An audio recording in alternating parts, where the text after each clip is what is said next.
नमस्कार, जी दिल्ली इंसार हरियाणा देख रहे हैं आप सभी। आपके साथ मैं हूं जीनत सिद्दीकी। आज तस्वीरें कुछ अलग नजर आई, अलग अलग जगहों से। जब हम दिल्ली की बात करते हैं, पैगंबर मोहम्मद पर निलंबित बीजेपी नेता नुपुर शर्मा और निष्कासित नेता नवीन जिंदल के भड़काऊ बयान पर आज देश भर में जगह जगह प्रदर्शन हुआ। दिल्ली की जामा मस्जिद भी इससे अछूती नहीं रही। मस्जिद के बाहर बड़ी संख्या में लोगों ने विरोध किया। नुपुर शर्मा की गिरफ्तारी की मांग की गई। गिरफ्तारी की मांग को लेकर किए गए इस प्रदर्शन की बात करें तो कई राज्यों में हिंसा भी हुई। अलग अलग तस्वीरें आई, नुकसान की खबरें आई। आज की बहस करेंगे कि क्या इस मामले को और भड़काने की कोशिश की जा रही है, क्यों बयान पर हिंसक बवाल हो रहा है, या फिर नुपुर शर्मा है बहाना, माहौल खराब करना कुछ लोगों का मकसद है। और इसी को लेकर कुछ सवाल भी हम लाए हैं। विरोध के नाम पर हिंसक प्रदर्शन क्यों? विरोध के अपने तरीके होते हैं, शांतिपूर्ण तरीके से विरोध किया जा सकता है। क्या मामले को भड़काने की कोशिश हो रही है? सवाल ये भी, जामा मस्जिद परिसर में हंगामा करने वाले कौन थे, इनकी पहचान? क्योंकि इमाम बुखारी साहब का स्टेटमेंट आया है कि हमने, और यानी कि मस्जिद कमेटी ने तो इजाजत ही नहीं दी थी किसी तरह के प्रदर्शन की। तो जब इजाजत नहीं थी तो ये लोग कौन है, कहां से आए हैं? कहीं ये AIMIM के लोग तो नहीं? असदुद्दीन ओवैसी का वो जिक्र करते हैं, आज उनका स्टेटमेंट भी चर्चा में है। तो कई पहलू हैं इसके जिसे समझने की कोशिश करेंगे। एक बयान दिया गया, आपकी भावनाएं आहत हुई, सवाल जवाब हुए, कुछ इस्लामिक मुल्क भी विरोध करते हैं और उसके बाद कार्रवाई भी हुई। लेकिन उसके बाद फिर अलग अलग जगहों से तस्वीरें आती हैं। हावड़ा से तस्वीर आ जाती है, सहारनपुर में 36 लोगों को पकड़ा गया, प्रयागराज का हम जिक्र करेंगे। अलग अलग जगहों से तस्वीरें आई।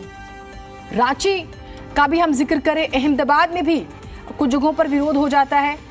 हावड़ा का मैंने पहले भी जिक्र किया। और खबरें तो ये है कि पड़ोसी देश बांग्लादेश जो है वहां पर भी कुछ विवाद हुआ। तो ये कौन सा तरीका है? आपकी अगर भावनाएं आहत हुई, पार्टी ने कार्रवाई की, और आप जिन नबी के नाम पर आप कहते हैं कि भाई उनके खिलाफ गलत बयानी हुई, तो क्या आपने उन नबी साहब को, उनकी शिक्षाओं को सही तरीके से पढ़ा है? उन्होंने किस संजीदगी, नरमी, लिहाज का जिक्र किया हुआ है? एक महिला नेता, उन्होंने कुछ कहा, वो एक पहलू है, लेकिन आप कैसे प्रतिक्रिया दे रहे हैं ये उससे भी ज्यादा महत्वपूर्ण पहलू हो जाता है।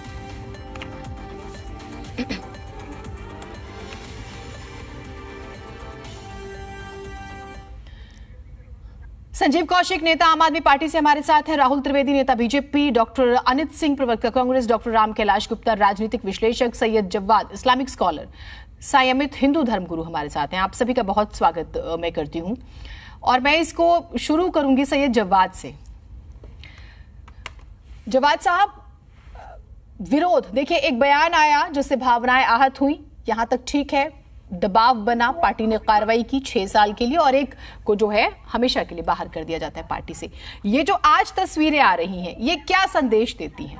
विरोध का ये तरीका कितना जायज है?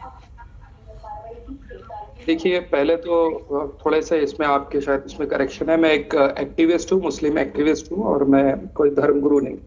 अब आपकी जो मौजू है जीनत, इसके ऊपर मैं आ जाता हूँ। देखिए क्या है कि कहीं पर भी तशद्दुद होता है, मैं उसकी खास तौर से मजम्मत करता हूँ। तशद्दुद कहीं पर भी हो वो ठीक बात नहीं। और कोई भी किसी भी तरीके का अगर कहीं पर भी दंगा होता है, चीजें होती हैं, तो उसकी मैं पुरजोर मजम्मत भी करता हूँ। देखिए, हम जिस दौर में हैं वो बड़ा नाजुक दौर है, और खास तौर से ये जिम्मेदारी सरकारों की बनती है कि अक़लियत को बहुत ज्यादा कॉन्फिडेंस में लिया जाए। अभी जो वाकयात दिन ब दिन होते चले जा रहे हैं, मैं कह रहा हूं जो नुपुर शर्मा ने अल्फाज कहे वो चलिए एक तरफा है ना। मैं पहली चीज अपना एक स्टैंड भी क्लियर कर दूं और तमाम लोग भी सुन लें कि ठीक है, नुपुर शर्मा ने जो कहा उसकी जो संवैधानिक सजा होनी चाहिए, सख्त से सख्त उनको मिले, और सरकार भी तुरंत कार्रवाई करे उनके ऊपर। सरकार भी देरी कर रही।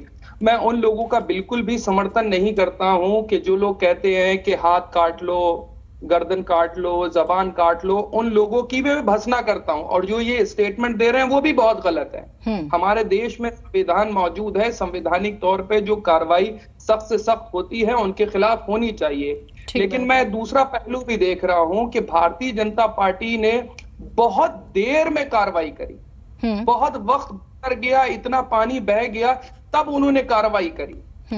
जब ये मौजू उठा था उसी वक्त उनको कार्रवाई करना चाहिए।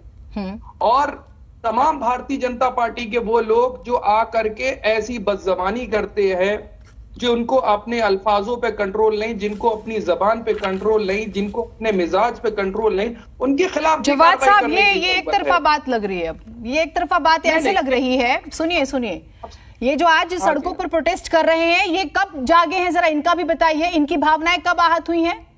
जब बाहरी के कुछ मुल्क जहां पर अधिकारों के लिए महिलाएं लड़ रही हैं, उन मुल्कों की तरफ से प्रतिबंध लगता है। वो मुल्क जो धर्म से पहले धंधे को तवज्जो देते हैं, कारोबार जरूरत है।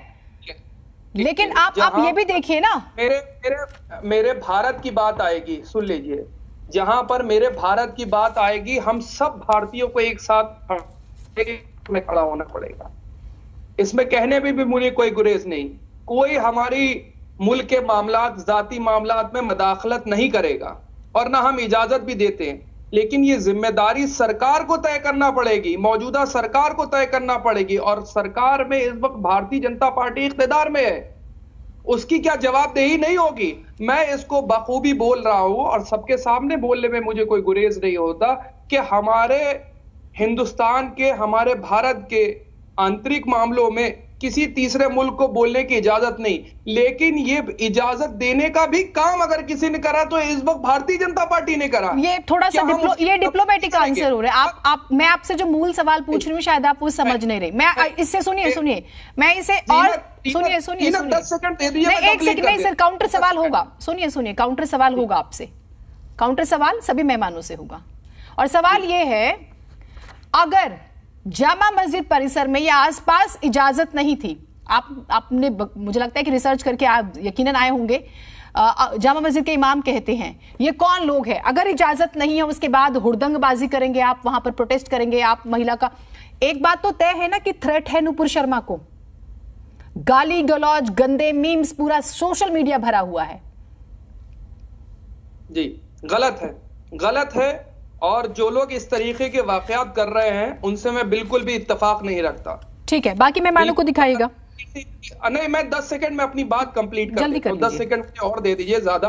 देखिए, लाख नाइत्तफाकियां होंगी भारतीय जनता पार्टी से, लाख नाइत्तफाकियां होंगी मौजूदा सरकार से, लेकिन इसके बावजूद भी हम ये तसव्वुर करते हैं कि हम अपने देश के प्रधानमंत्री से कठोर सवाल करेंगे। लेकिन जहां पे जीनत मुल्क की बात आएगी, जहां पर हमारे देश की बात आएगी, हम अपने देश के साथ खड़े गए। लेकिन आज मौजूदा जरूरत है कि देश के प्रधानमंत्री अपनी चुप्पी तोड़े और लोगों को आकर के, हम भारतीयों को आकर के कॉन्फिडेंस में ले कि नहीं, ये जो चीजें हो रही है, ये कॉन्फिडेंस सिर्फ 2-4 लोगों का ही डगमगाया हुआ है। ये कॉन्फिडेंस 2-4 लोगों का डगमगाया हुआ है। ये पूरे उत्तर प्रदेश में उत्पात मचाते नजर आए। ये जामा मस्जिद के बाहर इजाजत नहीं थी, प्रोटेस्ट करते हैं। ठीक है, नहीं ठीक है। अब अभी आपका पॉइंट आ गया सर। बाकी मेहमानों को एक बार, नहीं बाकी लोग भी है, मैं एक बार उनसे भी उनका पॉइंट ले लेती हूँ। संजीव कौशिक जी, आम आदमी पार्टी का क्या स्टैंड है इस पर? ये जो लोग प्रोटेस्ट कर रहे हैं और प्रोटेस्ट के नाम पर सीधा फांसी दो, लटकाओ, तमाम जगहों पर एफआईआर दर्ज है, क्या विरोध का यही तरीका होना चाहिए? और सबसे बड़ी बात देखिए, जो बहुत बेसिक सा सवाल है वो ये है कि आपको इजाजत नहीं थी लेकिन आप पहुंच जाते हैं वहां पर और इमाम साहब खुद कहते हैं कि हमने इजाजत नहीं दी। तो इन लोगों की धरपकड़, पहचान जरूरी है कि ये कौन लोग हैं? निश्चित रूप से ऐसे लोगों की पहचान होनी चाहिए और धरपकड़ ही नहीं, इन पर सख्त से सख्त कार्रवाई होनी चाहिए। देखिए जिन्हें एक बात समझनी होगी हमें कि आखिर इस तरह के धार्मिक ध्रुवीकरण या धार्मिक बवाल से किन पार्टियों को और किन किन पार्टियों को लाभ मिलता हुआ आपको दिखाई दे रहा है।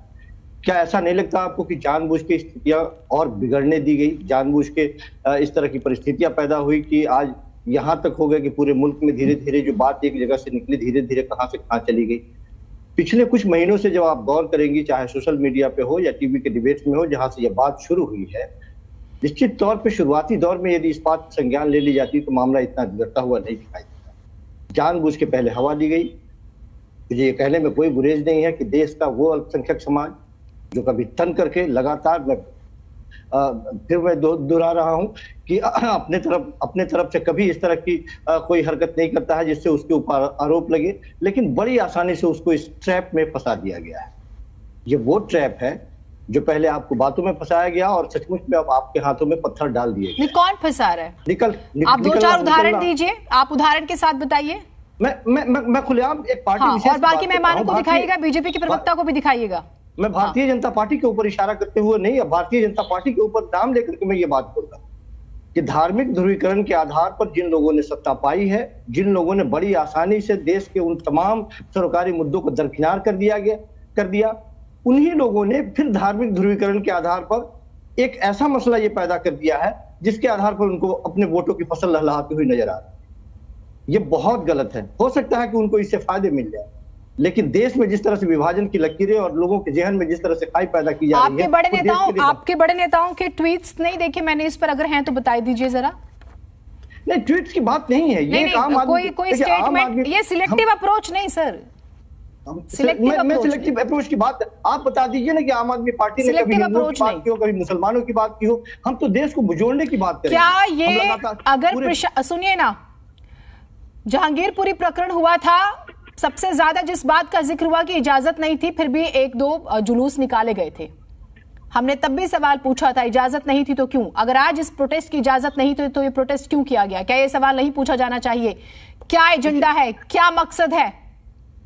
निश्चित, मैंने कहा कि निश्चित तौर पर पूछा जाना चाहिए, और दिल्ली में जो पुलिस बैठी हुई है वो जवाब दे इस बारे में कि आखिर किन परिस्थितियों में वो फेल्योर हो गई, और इस तरह से यदि कोई साजिश रच रहा था, बहुत बड़ी दुर्घटना भी घट सकती थी, दिल्ली फिर अशांत हो सकता था।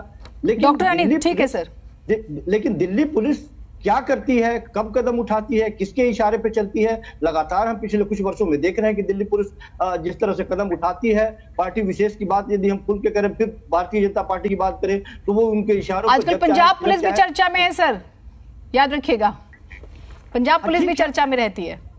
नहीं, पंजाब को छोड़कर दिल्ली तक घूम रही है, ऐसे आरोप लगाते हैं बीजेपी के मेहमान। अब बीजेपी वाले जुड़ेंगे तो मैं उनसे सवाल पूछूंगी। ठीक है, डॉक्टर अनित हमारे साथ हैं। ठीक है सर, डॉक्टर अनित, ये दिल्ली में क्या हो रहा है और क्यों हो रहा है? मैडम, पहले तो मैं आपके दर्शकों के माध्यम से सारे देशवासियों को ये बताना चाहता हूं कि किसी भी तरीके की हिंसा इस भारत के सभ्य समाज में बिल्कुल बर्दाश्त करने वाली चीजें नहीं है। और आजकल जिस तरीके की परिस्थितियां बनाई जा रही हैं और जिसमें कुछ लोग अपने राजनीतिक हित देख रहे होंगे, लेकिन इन सब के बावजूद भी एक समाज के तौर पे, एक देश के तौर पे भारत को एक फिर से मजबूती के साथ आना है और एक दूसरे को एक संयम के बरतते हुए इस कठिन परिस्थिति को पीछे छोड़ना है। मैं आपके माध्यम से सारे दर्शकों को यह बताना चाहता हूं कि हिंसा किसी भी तरीके का, किसी भी प्रॉब्लम का इलाज नहीं है। हमें संयम से काम लेना चाहिए। और जिस तरीके की ये प्रॉब्लम हो रही है, सिर्फ दिल्ली तक निहित नहीं है। दिल्ली, उत्तर प्रदेश, रांची की बात कर लीजिए, आप कलकत्ता की बात कर लीजिए, हैदराबाद की बात करिए, सोलापुर की बात करिए, जिस तरीके से ये आग की तरफ फैल रहा है, हमारे समाज के जितने भी लोग हैं, जितने भी बुद्धिजीवी हैं, मैं आप सारे लोगों से आग्रह करूंगा कि इस तरीके की चीजों को जितने जल्दी हो सके रोका जाए। ये आग कितनी बड़ी होगी, इसकी भयावहता हम सोच नहीं पा रहे हैं अभी। हमें इसको हर हाल में अभी एक देश के रूप में रोकना है। जहां तक मैडम आपका ये सवाल है कि इसको किस तरीके से, इसको हम राजनीतिक नजरिए से ना देखें तो बहुत अच्छा है। एक संवैधानिक संस्था के रूप में सरकार का क्या काम होता है, एक एडमिनिस्ट्रेशन के तौर पे प्रशासन का क्या काम होता है, हमें उसको परखने की जरूरत है। यहाँ पे मैं किसी के ऊपर कोई टीका टिप्पणी नहीं करना चाहूंगा, लेकिन अगर खामियां सरकार में है, खामियां लोगों में है, और खामियां अगर इस तरीके की भीड़ में है, तो हमें किसी के खिलाफ भी एक्शन लेने में कोई गुरेज नहीं करना चाहिए। किसी भी तरीके से हम इसको जस्टिफाई नहीं कर सकते। जिस तरीके से हमारे देश में ये कुछ सालों में इस तरीके की घटनाएं हर बार बढ़ती जा रही हैं, हमें इसे रोकने की जरूरत है एक देश के तौर पे। ठीक है, आपका पॉइंट आ गया। हमारे साथ साईं जी भी हैं, जो कि चाहेंगे मैडम अभी आप? ठीक है, साईं अमित जी हमारे साथ, हिंदू धर्म गुरु। साईं जी, हमने बवाल देखा पिछले दिनों भी, अब देश में हर छोटी बात पर हम एक विरोध देखते हैं। सवाल यह कि हम बार बार धर्म को आगे क्यों कर देते हैं? एक बयान आया, उसकी निंदा हो रही है, भावनाएं आहत हुई, और मैं दोनों तरफ एक चीज देखती हूं कि बहुत जल्दी आहत भी होते हैं लोग। क्या धर्म इतना कमजोर हो गया है? धर्म तो आपकी हरकतों से अपने आप में एक एग्जाम्पल है कि आप क्या बिहेव कर रहे होते हैं। जी, आप कैसे रिएक्ट कर रहे होते हैं? वो स्टेटमेंट अगर गलत था तो ये प्रतिक्रिया उससे ज्यादा गलत है। पूरे देश में आज खबरें आ रही हैं, सोच कर देखिए जरा। तो क्या धर्म गुरुओं की बड़ी जिम्मेदारी नहीं है कि ऐसे लोगों को रोका जाए, ऐसे मैसेजेस दिए जाए? जी बिल्कुल, बहुत जरूरी है। और देखिए क्या है कि दरअसल क्या है कि बचपन से अगर आपके मन में भर दिया जाए कि जो भी नॉन मुस्लिम्स हैं वो काफिर हैं, उनको मारना ही धर्म है। आप बहुत सारे वीडियोस देखेंगे जहां पर छोटे छोटे बच्चों को ट्रेन किया जा रहा है, मदरसे में ट्रेन किया जा रहा है। अब जब वो बड़े हो जाते हैं, मैंने मदरसे से, सर सुनिए, मैंने मदरसे से पढ़ाई की है जी। आप अब सारे मदरसों को इसमें शामिल नहीं कर सकते। कहीं कोई आपने कोई घटना सुनी होगी, सुनिए ना सर, सुनिए ना, ये अफसोसनाक जरूर है कि वक्त के साथ मुस्लिम्स नहीं बदले, कुछ मुस्लिम्स नहीं बदले। वो रिजिडनेस, वो कट्टरता जो है, मैं आपसे जो पूछ रही हूं वो ये कि ये आप देखिए ना, ये भीड़ तैयार आपको दोनों तरफ नजर आएगी, ऐसा नहीं है कि एक ही तरफ है। बिल्कुल, तो डेफिनेटली जब दिमाग में अगर जहर होगा, जिनके दिमाग में जहर होगा वो डेफिनेटली वो थोड़ा सा मुद्दा होते ही वो आक्रोश उनका दिखेगा ही दिखेगा। तो ये कुछ लोग हैं जो इस तरह के मानसिकता रखते हैं और वो डेफिनेटली इस तरह की रिएक्शन देंगे। तो इसलिए बहुत जरूरी है कि ऐसे लोगों को एजुकेट किया जाए, एजुकेट करके समझाया जाए और ऐसे दोबारा हरकत ना हो, इसके लिए बहुत स्ट्रिक्ट एक्शन लेना बहुत जरूरी है। इसके लिए कानून जरूर बिल्कुल सख्ती से पालन आप एक धर्मगुरु के तौर पर अगर बैठे हुए हैं, हम बहुत न्यूट्रल एक बात करें, अगर आप एक धर्मगुरु के तौर पर बैठे हुए हैं और आप जो बात कह रहे हैं, क्या संदेश जाएगा इससे? क्या ये प्रोवोकिंग स्टेटमेंट नहीं माना जाएगा जो भी आपने अब से कुछ देर पहले कहा? क्या इसका गलत, इसी से तो बचना है सर। हाँ, इसी से तो बचना है। मुझे किसी ने, सुनिए, मैंने उर्दू भी पढ़ा, मैंने हिंदी भी पढ़ी, मैंने सारी जुबान, जो वक्त की जरूरत है, मुझे कहीं पर नहीं बताया गया कि आपको ऐसा करना है। आप समझिए, लेकिन अगर आप ये स्टेटमेंट दे रहे हैं तो मैसेज गलत चला जाएगा। हाँ, लेकिन जरूरी भी रोकना भी पड़ेगा। पहले तो पता लगे कहाँ पर नासूर है, तो हम अपने अपने स्तर पर जिम्मेदारी नहीं निभा रहे ना। हाँ बिल्कुल, जिम्मेदारी निभानी चाहिए। और देखिए, जहाँ तक हम लोगों का बनता है, हम लोग धर्मगुरु अगर हैं तो हम लोग कोशिश करते हैं कि किसी भी धर्म की पॉजिटिव चीजों को हाईलाइट किया जाए। जैसे मुस्लिम धर्म में दुआओं पढ़ने की बातें होती हैं, लोगों को मदद करने की बातें होती हैं। पड़ोसी अगर भूखा, अगर व्यक्ति सो जा रहा है तो बहुत गलत बात है, मतलब पड़ोसी भी भूखा न रह जाए। तो ऐसी बातें हो कहाँ रही? पालन, अगर मुस्लिम धर्म में बहुत अच्छी अच्छी बात उनका पालन किया जाए तो बहुत अच्छी से इंसानियत कायम की जा सकती है, लेकिन वो हो नहीं रहा है, सिर्फ लड़ाइयाँ चल रही है। जरूरी है कि इन चीजों को फोकस किया जाए। हम तो बहुत सारी पॉजिटिव चीज देखते हैं, पॉजिटिव चीज को हाईलाइट करने की कोशिश करते हैं और देखते हैं कि हाँ ये बात बिल्कुल सही है कि लोग बहुत लोग पालन कर रहे हैं। जी, मैं अभी आपकी दूंगी प्रतिक्रिया। ठीक है सर, यही तो दुख की बात है कि तमाम हमारे सभी धर्मों में जो अच्छी बातें हैं, रिफॉर्म की संभावनाएं हमेशा होती हैं। मैं उस पहलू पर बात करूंगी। रिफॉर्म की संभावनाएं वक्त के साथ बेशक होती हैं, लेकिन हम उन अच्छी बातों की बजाय खराब बातें जो अपनी सहूलियत के हिसाब से बेहतर है उस पर बात करते हैं। डॉक्टर राम कैलाश गुप्ता जी हमारे साथ हैं। आपका लंबा अनुभव है, ये जो तस्वीरें हम देख रहे हैं सर, और ये जो विरोध का तरीका देख रहे हैं, आपका विश्लेषण क्या कहता है? ये हमारे समाज के लिए कितना डरावना है, हमारी आने वाली नस्लों के लिए?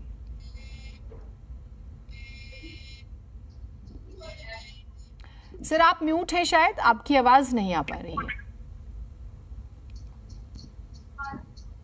जी, एम आई ऑडिबल? हाँ जी सर, हाँ बोलिएगा आप।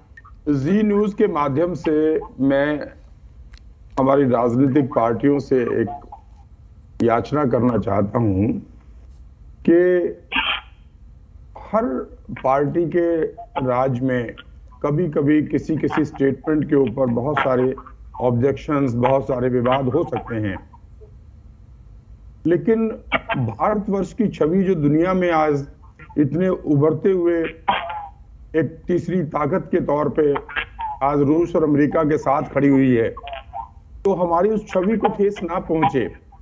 भारतवर्ष की जो एक ताकत जो आज है, हमारे अंदरूनी इन छोटे छोटे मुद्दों को लेकर के वो खराब ना हो, इसमें बहुत बड़ा राजनीतिक पार्टियों का एक सहयोग हो सकता है।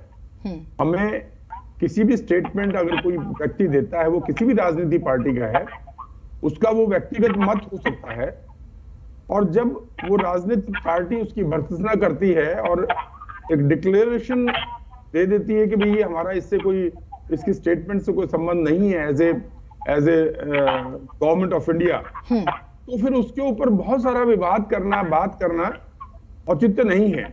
अगर फिर भी कोई ये सब बातें आती हैं तो हर व्यक्ति समझता है कि ये हर राजनीतिक पार्टी अपनी रोटियां सेकने के लिए या अपने आप को कहीं ना कहीं हाईलाइट करने के लिए, चमकाने के लिए, या अपनी बात को कहीं ना कहीं पब्लिक तक किसी भी रूप में पहुंचाने के लिए बात कर रहे हैं। इसका औचित्य, इसका मकसद उस बात को लेकर के नहीं है, उस धर्म को लेके या उस पर्टिकुलर जो उन्होंने एक स्टेटमेंट की है उससे मतलब नहीं है। हमें तो केवल अपनी बात को मनवाना है, बात करनी है और उसका राजनीतिक लाभ उठाना है। तो राजनीतिक लाभ आप उठाइए, राजनीति करने वालों को राजनीति करनी चाहिए, वो करेंगे, लेकिन हमें ये ध्यान रखना चाहिए कि राजनीति करते वक्त भारतवर्ष की छवि जो आज पूरे विश्व में है और हमेशा से रही है, उसके ऊपर आंच ना आए।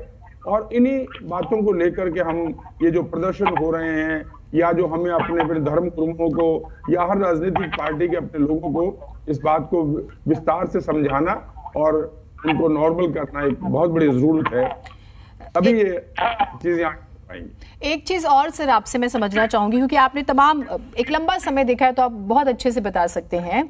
आजकल शायद कोई कंपटीशन चल रहा है, एक तो भावनाएं बहुत आसानी से आहत हो जाती हैं, उसके बाद मेजॉरिटी माइनॉरिटी, और ये जो थ्रेट वाली सिचुएशन है, एक स्टेटमेंट खराब लगा आपको, ये बात ठीक है, उसकी निंदा हो रही है, पार्टी ने प्रतिक्रिया दी, पार्टी ने जो भी एक्शन लिया, आस पड़ोस के मुल्कों से भी जो प्रतिक्रियाएं आ रही हैं, लेकिन अब तो एक थ्रेट की सिचुएशन आ गई है ना फैमिली को, नुपुर शर्मा को। ये जो आपका रिएक्शन है, ये क्या मैसेज देता है?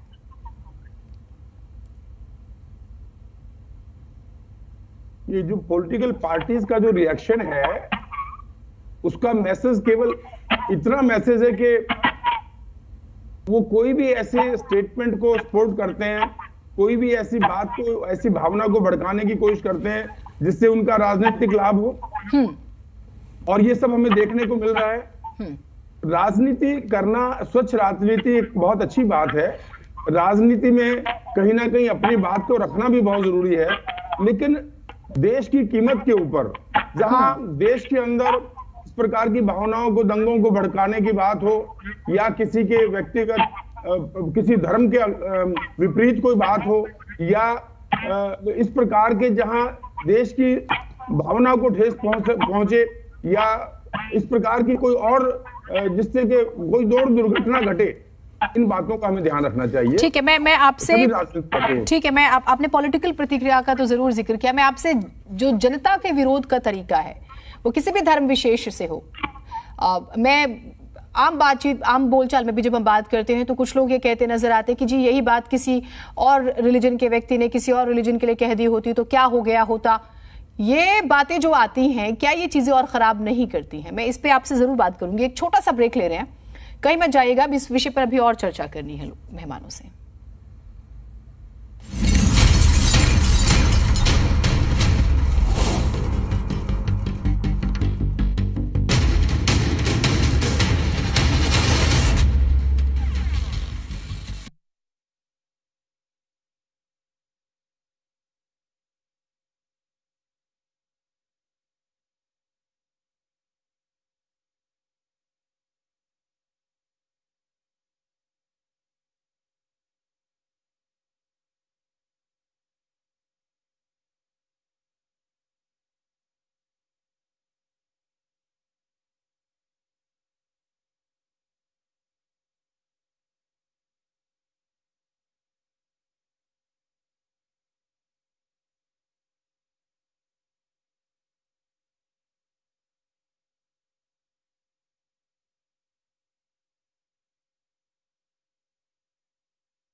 ब्रेक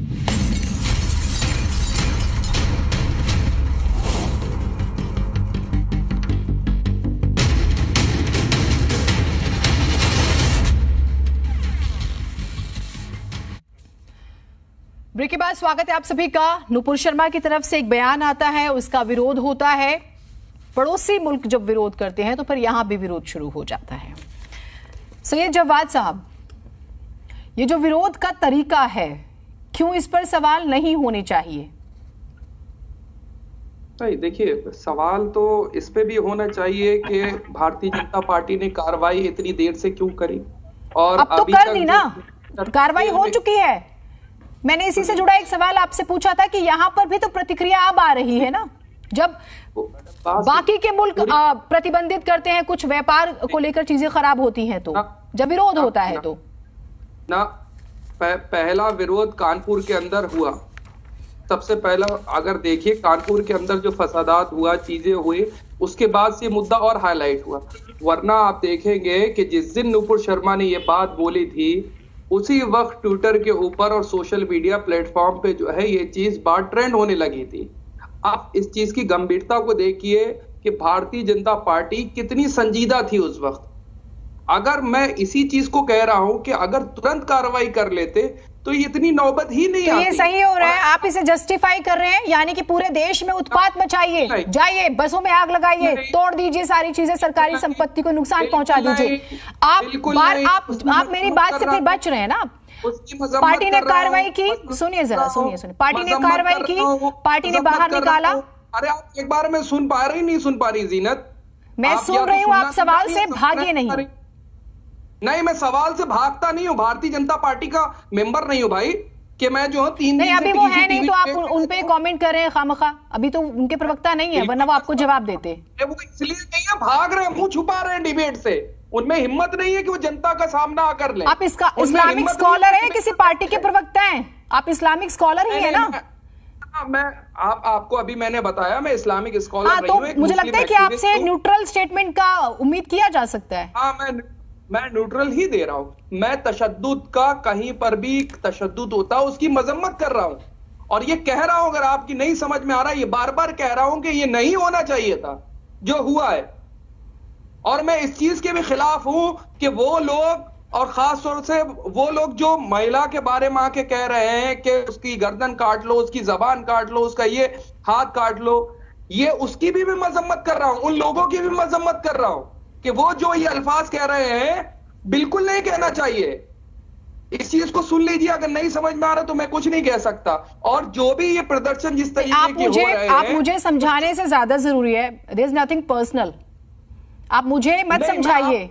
मैं जो सवाल पूछ रही हूँ आपसे, और मैं इसीलिए बार बार आपसे पूछ रही हूँ, अगर आप ये कह रहे हैं कि पार्टी ने देर से कार्रवाई की, पार्टी अगर ऐसा नहीं करती तो ये लोग नहीं होते, इसका मतलब होता है कि आप इन लोगों को सपोर्ट कर रहे हैं। ये आपको समझना है कि आप जो बोल रहे हैं स्क्रीन पर, सुनिए ना, वो बहुत इंपॉर्टेंट है कि आप क्या बोल रहे हैं, क्या मैसेज जाएगा इस देश में। मतलब आप ये सोचिए कि ये देश किस तरह से चलेगा। अरे सुनिए तो मैडम, देश हमें पता है ना कि देश कौन चला रहा है और किस डायरेक्शन में चला रहा है। अगर देश को चलाना होता तो पिछले 7 साल से जो नफरती एजेंडा टीवी के अंदर चल रहा है, और तमाम आकर के लोग जो नफरती बयानबाजी कर रहे हैं, और हम लोग हमेशा कहते रहे कि मूल मुद्दों की बातें होना चाहिए, लेकिन ये लोग मूल मुद्दों की बातें कर रहे हैं। ये जो जामा मस्जिद के बाहर आप देखिए, पश्चिम बंगाल में, उत्तर प्रदेश में, ये आप लोग मूल मुद्दों की बातें कर रहे हैं, ये लोग मूल मुद्दों की बातें कर रहे हैं। मैडम, ये बातें मैं सबके ऊपर जिम्मेदारी दे रहा हूं। ये जिम्मेदारी तमाम भारतीयों की थी, और तमाम न्यूज चैनल, टीवी डिबेट्स की थी कि जो पिछले 7 साल से वो जो अपना एक तरफा एजेंडा चला रहे थे, अगर मूल मुद्दों की बातें हो जाती, अगर हम जो है बेरोजगारी, शिक्षा, महंगाई के ऊपर बात करते, चीजें करते, तो ये नौबत ही क्यों आती। अच्छा, तीसरी चीज समझिए, मौजूदा सरकार में उन्होंने विपक्ष को समझ रखा अपना दुश्मन। अगर विपक्ष कोई सजेशन देता है तो सजेशन को लेना चाहिए, लेकिन आप विपक्षी दलों को भी आतंकवादी, कभी खालिस्तानी, आप इस्लामिक स्कॉलर ही है ना, मुझे क्यों ऐसा लग रहा है कि आप किसी पार्टी के प्रवक्ता हैं? ना, मैं पार्टी के प्रवक्ता नहीं, मुझे लग रहा है, और दर्शकों को भी लग रहा होगा ये। ना मैं किसी पार्टी का प्रवक्ता नहीं, मैं किसी क्या आप पार्टी का ये बात नहीं मानते कि समय के साथ अगर सर किसी के पार्टी का प्रवक्ता नहीं, ये अब आप लोगों के जो नहीं ये क्या होता है ना, जो सिलेक्टिव अप्रोच होती है ना, यही क्वेश्चन मार्क खड़ा कर देती है। ये रोना धोना करके, ये रोना धोना करना, समझ रहे हैं आप आपको परमिशन नहीं है, आपको परमिशन नहीं है, लेकिन आप प्रोटेस्ट कर रहे हैं। आपको परमिशन नहीं है, आप प्रोटेस्ट कर रहे हैं। इमाम बुखारी साहब कहते हैं कि हम मस्जिद कमेटी ने कह दिया। चलिए मैं आपको एक और जानकारी देती हूँ। प्रोटेस्ट करना संवैधानिक हक है, तो संविधान के दायरे में क्यों संविधान के दायरे में नहीं रहा जाता? क्या ये बेसिक सवाल नहीं है? संविधान के दायरे में नहीं रहेगा तो कार्रवाई करिए। संवैधानिक तौर पे अपना प्रोटेस्ट करना ये संवैधानिक राइट है। तो फिर तो आपको इस मंच से ये बात जरूर कहनी चाहिए कि इन्वेस्टिगेशन हो और वो किसी भी रिलीजन का व्यक्ति हो, उसको अंदर किया जाए जिसने माहौल खराब किया। कहिए आप बिल्कुल साफ तौर पर, ये नहीं कि नहीं हमारे साथ ऐसा हो रहा है जी, पिछले 7 सालों में ऐसा हो गया, ऐसा हो गया, वैसा हो गया, ऐसा नहीं। जो कार्रवाई जो गलत कर रहे हैं उन्हें अंदर किया जाए। जो गलत कर रहा हो उसके खिलाफ कार्रवाई करिए। हाँ बस यही जरूरी है। अभी धर्मगुरु जुड़े थे, अगर उनकी बात मुझे आपत्तिजनक लगी, मैंने उन्हें ऑब्जेक्ट किया। दरअसल ये स्पेशल ट्रीटमेंट का कोई मतलब नहीं बनता किसी के लिए। अनिल जी क्या कहना चाह रहे हैं, बोलिए जल्दी से। मैडम मैं ये कहना चाह रहा हूँ कि जिस तरीके की परिस्थितियां बन रही हैं उसकी मैं पूरी पुरजोर तरीके से भर्त्सना करता हूँ और उसकी किसी भी तरीके से मैं कोई हिमायती नहीं करता हूँ। किसी को नहीं करना चाहिए सर, ये किसी को नहीं करना चाहिए, बिल्कुल। लेकिन अब मैं आपको और भी चीजें बताना चाहूंगा कि सरकार की कहां पे गलती है, उसकी भी आपको समीक्षा करनी चाहिए। अब आप 1 मिनट पेशेंस से सुनिए, तब मैं आपको बताऊंगा। नहीं सर, आप एक तो आपको मेरे पेशेंस की चिंता करने की जरूरत नहीं है, पहली बात आप समझ रहे हैं। अब क्योंकि बीजेपी का प्रवक्ता यहां पर नहीं है, तो आप एंकर के साथ इस तरह की बातें ना करें। किस तरह की मैं आपका अपना जो स्टैंड है वो रखे, आप मुझे पेशेंस ना बताए। अब वो होते तो मैं उनसे सीधा सवाल करती। मैं उनसे कोई सवाल नहीं कर रहा हूं, मैं अपनी बात कर रहा हूं। और तो आपको कोई फायदा नहीं इस तरह की बातें करने का। I am just asking you to give me little time, that's all. मैं आपके साथ कोई सामने के सामने इस तरीके की कोई बहसबाजी में नहीं जाना चाहता मैडम। मैं आपसे सिर्फ 2 मिनट की अपेक्षा करता हूं जी मैडम। अब मैं ये आपको बताना चाह रहा हूं कि जिस भी आप कंटेक्स्ट में बात करना चाह रहे हैं, अगर ये विवाद इस तरीके का रूप लेता है कि 15 से 15 के देश आपके दूतावास में आपको बुला के आपसे माफी मांगे एक देश के तौर पे, आपको ये कहां तक लगता है कि ये सही है? अगर आपको लगता है कि बीजेपी गलती करे, आप बीजेपी ने उसके ऊपर क्या कार्रवाई की है? बीजेपी ने उनको सिर्फ एक अपना अधिकृत प्रवक्ता को फ्रिंज एलिमेंट कह के छोड़ दिया, ये क्या कार्रवाई है? मैं आपको बताना चाह रहा हूं कि जिस बुद्धिजीवी वर्ग की बात आप करते हैं, जिस विपक्षी दल की बात करते हैं, उनको आपने नक्सल, अवार्ड वापसी गैंग, खान मार्केट गैंग, टुकड़े टुकड़े गैंग, एंटी नेशनल, पाकिस्तान जाओ, ये कह के आपने बात सुननी कहां शुरू की अभी तक? मैं सरकार की आलोचना कर रहा हूं इस समय, और इसमें मेरी कोई जस्टिफिकेशन नहीं है आपकी जो घटना हो रही है। मैं इनकी पूरी तरीके से भर्त्सना करता हूं और आपको बताना चाह रहा हूं कि सरकार का फेल्योर क्या है। सरकार ने आज तक कभी भी इस तरीके के स्टेटमेंट की भर्त्सना नहीं की है। बजाय इसके उन्होंने साल दर साल अपने एक नेताओं को पदोन्नति दिया है। मैं आपको बताना चाह रहा हूं कि अमित शाह ने बिहार के इलेक्शन में क्या कहा कि अगर बीजेपी गलती से हार जाएगी तो पाकिस्तान में पटाखे बजेंगे। ये इसको आप एंडोर्स करते हैं? अगर कपिल शर्मा, यतीन नरसिंहानंद, अनुराग ठाकुर, परवेश वर्मा, गिरिराज सिंह, एक एक का नाम बताइए और बताइए कि सबको पदोन्नति दी जा रही है। दिक्कत यहां पे आती है जब सिस्टमैटिक तरीके से कतर के फॉरेन मिनिस्टर ने क्या ट्वीट किया मैडम, मैं आपको उसके एक शब्द मेरे पास उन 17 देशों के ट्वीट्स हैं, उनके लेटर्स मेरे पास है। ये सुनिए ये आप सुनिए, आप लोग सुनिए, ये कितने शर्म की बात है। मैं अब आपको समझे, सुनिए सर, आपने जो बोला मैंने सुना, ये है पॉलिटिकल स्टेटमेंट आपका। अगर 2 नेताओं ने कुछ कहा, सुनिए एक सेकंड, सुनिए। अगर 2 नेताओं ने कुछ कहा, पहली बात तो ये कि भारत माफी नहीं मांगेगा। आप समझ रहे हैं? वो उन 2 नेताओं का कोई स्टेटमेंट है, पार्टी अपने हिसाब से कार्रवाई करती है, वो अपने हिसाब से कुछ भी करे। आपको यह भी जानकारी होगी कि अलग अलग राज्यों में एफआईआर दर्ज हो चुकी है। क्या आप विरोध के इस तरीके को जस्टिफाई कर रहे हैं? मैं आपसे ये पूछती हूं। मैडम ये मैं पहले ही बोल चुका हूं कि मैं इसको जस्टिफाई नहीं कर रहा हूं। और अगर हम ये बातें, और सुनिए सर, एक और चीज होती है, हम सभी बड़े हैं, समझदार हैं, अपने अपने स्तर पर हमारी जिम्मेदारियां हैं, तो हमारी ये जिम्मेदारी हो जाती है कि जो बात हम कह रहे हैं वो कहीं भावनाओं को भड़काने वाली ना हो, वो गलत ना हो। ये एक बहुत बेसिक सवाल है कि पार्टी को बहुत पहले कार्रवाई करनी चाहिए थी। ये भी कहा जा रहा है कि अगर इतना ज्यादा दबाव नहीं होता तो शायद और लेट हो जाती, लेकिन क्या हम इस बात को लेकर इस बात पे चटकारे लेंगे कि देखिए फलाने मुल्क ने तो ऐसे कह दिया? हम बीजेपी और कांग्रेस से ऊपर सोचे इस देश के बारे में, सोचना पड़ेगा ना। मैं आपको मैडम वही बताना चाह रहा हूं कि इसमें मैं कोई चटकारे नहीं ले रहा हूं, मैं आपको सच्चाई बयान कर रहा हूं कि ये सरकार जब तक इस देश के पहले राजधर्म, इनको पहले भी समझाया जा चुका है, लेकिन वो आवाज इस देश से उठी थी, लेकिन आज राजधर्म हमें बाहर से दिखाई दे रहा है। और उसके बाद अगर ये लोग कार्रवाई करते हैं, इमरजेंसी याद दिलाते हैं सर, आप राजधर्म की बात करते हैं, इमरजेंसी भी इसी देश ने झेली है। जी बिल्कुल, आप इमरजेंसी आ गई मैडम यहाँ पे? नहीं, देखिए अब क्योंकि आप पॉलिटिकल होकर आप क्वेश्चन कर रही हैं, अब तो आप बोलेंगे सर, जस्टिफाई करने की जरूरत नहीं है। जस्टिफाई तो कुछ किया ही नहीं जा सकता, बात करिए। हिस्ट्री से सीखा जाता है, जस्टिफाई नहीं किया जाता।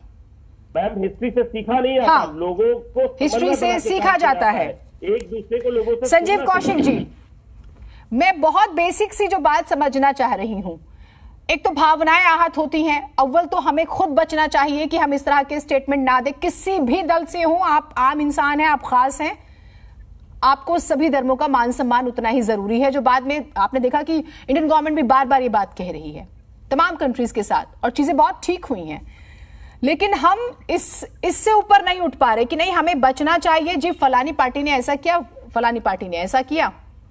हम इस तरह के विरोध को सही तो नहीं कह सकते। आज देखिए पूरे उत्तर प्रदेश में क्या हो रहा है, पश्चिम बंगाल की हम बार बार बात कर रहे हैं, रांची का हम जिक्र कर रहे हैं, तमाम पुलिसकर्मी इंजर्ड हैं। ये और एक और चीज, इसी तरह के विरोध में असामाजिक तत्व घुसते हैं जो और खाई पैदा करते हैं।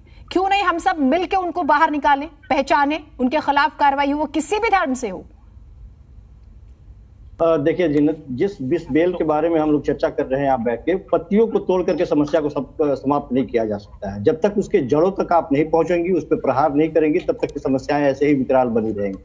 आप जरा गौर कीजिए, हमें हिंदुस्तान में जब राम जन्मभूमि और बाबरी मस्जिद का मामला सुलझता हुआ दिखाई दे रहा था, तो हमें अचानक ऐसा लगा कि अब कम से कम हिंदू मुसलमान हिंदुस्तान में नहीं होने जाएगा। अब ये बात खत्म हो गई यहीं पे। देश के प्रधानमंत्री ने भी आके टीवी पे, हमें याद है कि आके उन्होंने कहा था कि किसी के मन में कोई बदगुमानी नहीं होनी चाहिए, हम लोग मिलजुल के एक साथ रहेंगे और आगे इस तरह की कोई बात नहीं होगी। कोर्ट ने भी साथ दिया और कोर्ट ने भी कहा एक कानून के तौर पे, कोर्ट ने भी जिस कानून के जिक्र बार बार किया जा रहा है। सवाल यह है कि उस वक्त भी नारे लग रहे थे और उसके बाद में भी नारे लग रहे थे कि केवल अयोध्या की बात नहीं है, काशी मथुरा बाकी है। वो तमाम तरह के लोग, ये कौन थे लोग नारे लगाने वाले? जाहिर सी बात है कि उनके मन में एक लंबा सा प्लान था। ये बात शुरू कहां से हुई, ये कहां इस तरह से पिछले 2-3 महीनों से जो लगातार टीवी चैनलों पे और इस तरह से जो खून में उबाल आ रहा है, ये कहां से पैदा हो गई? जाहिर सी बात है कि ज्ञान वापी से जो मुद्दा निकला, कुछ लोगों ने वहां पे जाकर पूजा करने की बात की, उसको जिस तरह से भारतीय जनता पार्टी ने इस मुद्दे को बुनाया, तमाम तरह के उनके प्रवक्ता से लेकर के बड़े बड़े नेताओं की बात मैं कर दूं, क्यों नहीं लगाम लगाया गया जब उनके बारे में कहा गया कि ये लोग जबरदस्ती आक्रांता है, बात में उनको पाकिस्तान भेजने की बात की गई, क्यों नहीं उस पर लगाम लगाया गया? उसी समय यदि भारतीय जनता पार्टी अपने उन प्रवक्ताओं पे, या जो लंपटवाद की बात मैं कर रहा हूं और बड़े बड़े दोनों तरफ की बात मैं कर रहा हूं, एक तरफ दाढ़ी वाले भी और दूसरी तरफ चोंगाधारी भी, दोनों तरफ के बड़े बड़े विद्वान जिनको हम धार्मिक धर्म गुरु मानते हैं, उन लोगों ने भी आग में घी डाला है और भरपूर डाला है। पता नहीं इन लोगों को राजनीतिक से किस तरह से इतनी मोहब्बत हो गई और किन परिस्थितियों में ये लोग जुड़ गए, हमें ये बात समझ में नहीं आती। सर, आप लोगों ने सुनिए, आपने राम मंदिर का जिक्र किया तो मैं एक सवाल आपसे ले ही लेती हूँ। आप इतनी फिक्र की बात कर रहे हैं तो ट्रेन तो आपने चलवाई है ना दिल्ली में, अयोध्या तक ट्रेन जाएगी, सेवा कर रहे हैं आप लोग। आप लोगों को भी लगा कि बहती गंगा में हाथ धो लिया जाए, आप भी अचानक से धार्मिक हो गए, हनुमान चालीसा का पाठ करने लग गए। आप अगर आप सवाल कर रहे हैं तो आपको कुछ सवालों को तो फिर झेलना पड़ेगा ना। जिन्नत दिलों को जोड़ने की बात होनी चाहिए, तोड़ने की बात नहीं होनी चाहिए। नहीं, ये बड़ी अजीब सी बात हो गई सर। आपने ट्रेन चला दी। सुन तो लीजिए, ट्रेन केवल उसी के लिए अनित जी मुस्कुरा रहे हैं आपकी बात। क्या अल्पसंख्यक समाज के लोगों के लिए काम नहीं किया क्या पार्टी ने हमारी? हम सिर्फ ये कहना चाह रहे हैं कि ये जो जेहन में बात भर दी गई है देश के बहुसंख्यक समाज के जहन में बात भर दी गई है कि ये और मैं एक और चीज याद दिला देती हूँ, जहांगीरपुरी प्रकरण हुआ है तो रोहिंग्या और बांग्लादेशी ये शब्द का इस्तेमाल सबसे पहले आम आदमी पार्टी के लोगों ने किया, नेताओं ने। हाँ, मैं आती हूँ सर आपके पास, कैलाश जी। हाँ, जो हिंदुस्तान में रहने वाले लोग हैं, मैं तो उस समय भी एनआरसी की भी बात मैं कर रहा था कि एनआरसी की बात जिस समय हो रही थी उस समय भी मैं कह रहा था कि ये 18 लाख 16 लाख और 20 लाख की बात हो रहे हैं, ये 20,000 को भी निकाल के नहीं फेंकेंगे। ऐसे देखिए, केवल और केवल आप राजनीतिक फायदे के लिए यदि इस तरह की कोई प्रक्रिया में लोगों को उलझाना चाहते हैं तो वो अलग बात है। और राम मंदिर का आपने जिक्र किया तो वो ट्रेन राजनीतिक फायदे के लिए ही चलाई है ना, स्वीकार करते हैं। मैंने कहा दोनों पक्षों को जोड़ने की बात कहा, हमने बांटने की बात नहीं कर रहा। मैं जोड़ने की बात कर रहा हूं। मैं सिर्फ ये कहने की कोशिश कर रहा हूं कि एक बड़े बहुसंख्यक समाज के मन में जो बात भर दी गई है कि ये 15% के लोग हैं, उन लोगोों से आपको उनके खौफ के साए में रहना पड़ेगा। ये लोग आपके ऊपर। अनिल जी, आप कुछ कह रहे थे, जल्दी से कह दीजिएगा।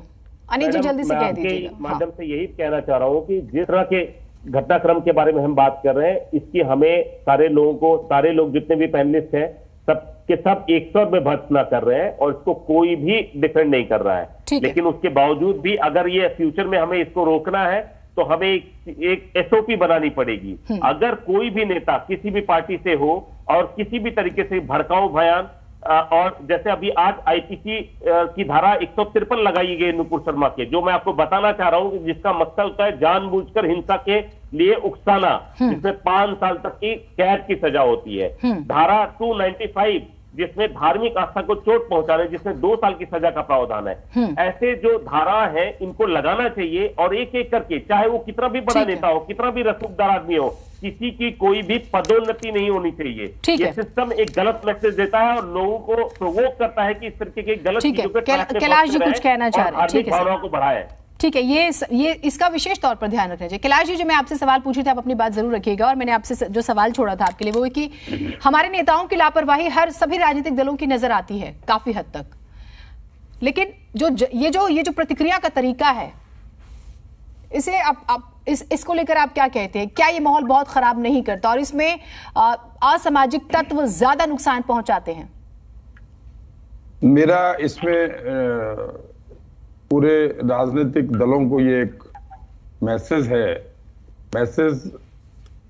अगर किसी की कोई स्टेटमेंट एक व्यक्तिगत स्टेटमेंट हो या किसी राजनीतिक दल के द्वारा प्रेरित हो, कोई भी आज तक भारतवर्ष में 70 वर्ष से भारत आजाद हुआ है, किसी भी राजनीतिक दल के समय में ऐसा नहीं हुआ कि किसी उनके दल के व्यक्ति ने कोई स्टेटमेंट नहीं दी।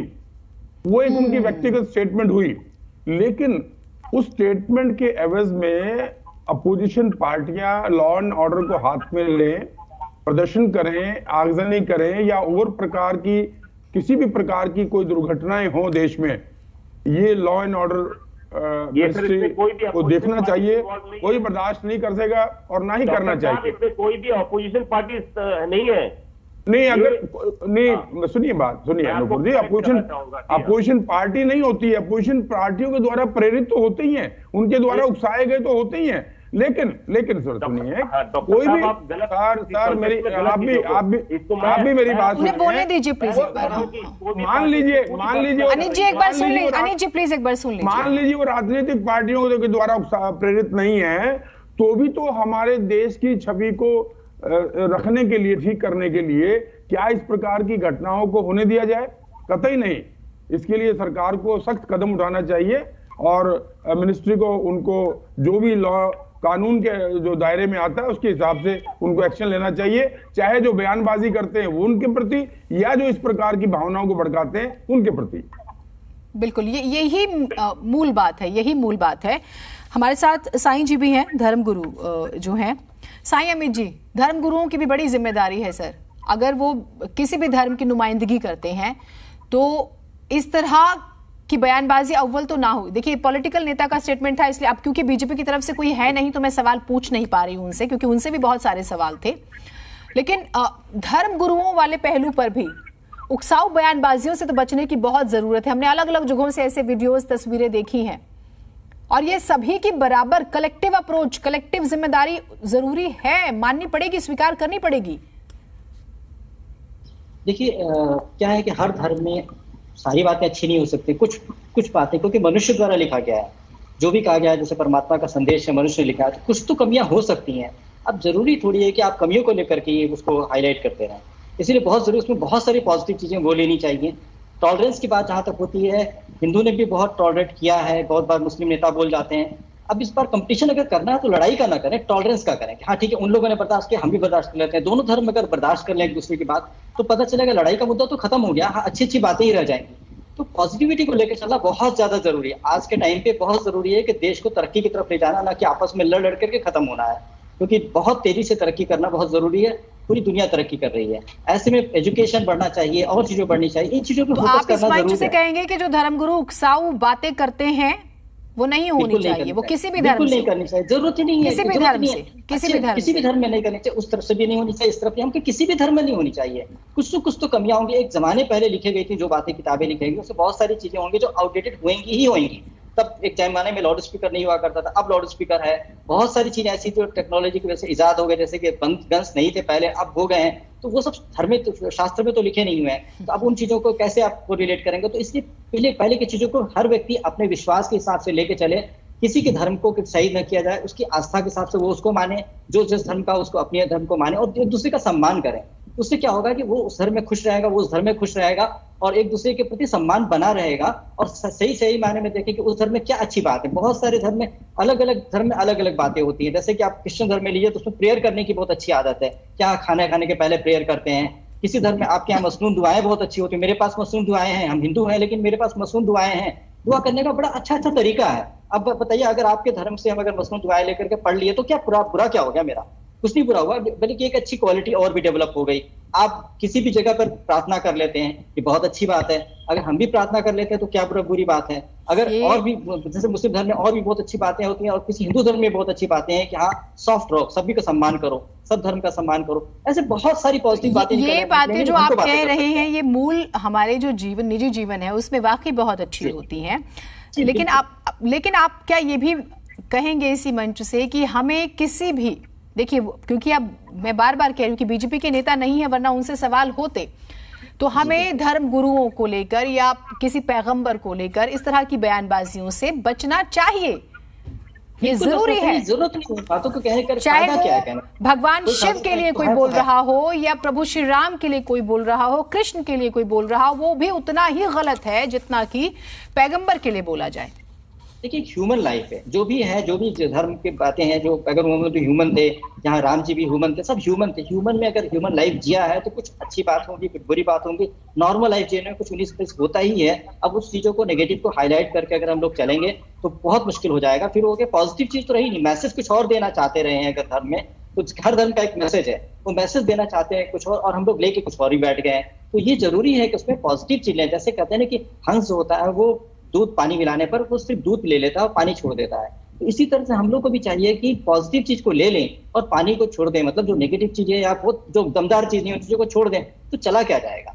बस ये होगा कि पॉजिटिव चीजों से हम लोग के जो ह्यूमन स्ट्रेंथ है, जो पावर है, मानसिक शक्ति है, वो बढ़ेगी क्योंकि सभी जगह पे टॉलरेंस। ठीक है, मेरे पास बहुत ज्यादा वक्त नहीं है, शॉर्ट में बताइएगा। कुल मिलाकर आप ये भी कहते हैं कि हमारे नेताओं को भी इन चीजों का विशेष तौर पर ध्यान रखना चाहिए। हाँ बिल्कुल, जरूरत नहीं है। देखिए जो गलत है, जो क्राइम कर रहा है उसको सजा मिलनी चाहिए, वो 100% मिलनी चाहिए। और प्रोडक्टिविटी पे ध्यान देना चाहिए, देश कैसे आगे बढ़ सकता है उन चीजों पे ध्यान दें। ठीक है, जवाद साहब अपना फाइनल कमेंट दे दीजिएगा। कुल मिलाकर हमें इस तरह के उत्पाद से बचकर बेहतरी की तरफ आगे बढ़ना है, ये ज्यादा जरूरी है। प्रतिक्रिया जो हम देते हैं वो भी बहुत महत्वपूर्ण होती है। जी बिल्कुल। देखिए जो बातें कही हैं इन्होंने, मैं इन सारी बातों से इत्तेफाक रखता हूँ।